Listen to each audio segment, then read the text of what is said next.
काज़िया खान, स्वागत है आपका सीएमई न्यूज़ में। दर्शकों, आज हमारे साथ मौजूद है हमारे स्टूडियो में सिंगर सनकी बबलू यादव जी। आइए उनका स्वागत करते हैं। बबलू यादव जी, आपका स्वागत है हमारे स्टूडियो में। धन्यवाद आपका। धन्यवाद है आपको। अब बबलू यादव जी, जैसे कि आपके काफ़ी सारे गाने मार्केट में हिट हुए हैं, अभी कोई नए प्रोजेक्ट्स भी आने वाले हैं, क्या आप बताना चाहेंगे उसके बारे में हमारे दर्शकों को कुछ? मैं अपने दरकस भाई लोग को प्रणाम कर रहा हूँ। आप दर्शकों के लिए कुछ कहना चाहते हैं?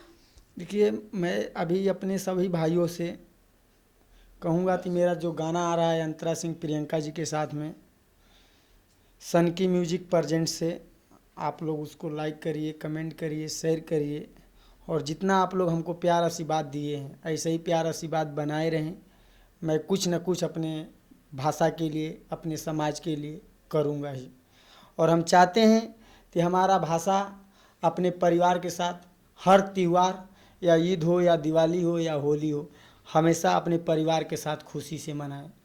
यही मैं चाहता हूँ। तो दर्शकों को जैसे बबलू यादव जी कहना चाहते हैं कि, और ये सही भी है, इस शुभ अवसर पर जैसे दिवाली का त्यौहार है, ईद हो या होली हो, हर किसी को अपने परिवार के साथ उसे मनाने का पूरा हक है। तो आप अपना प्यार आशीर्वाद इनके साथ ऐसे ही बनाए रखिए। हम फिर मिलेंगे एक नए कलाकार के साथ, ओनली ऑन सीएमई न्यूज़। धन्यवाद।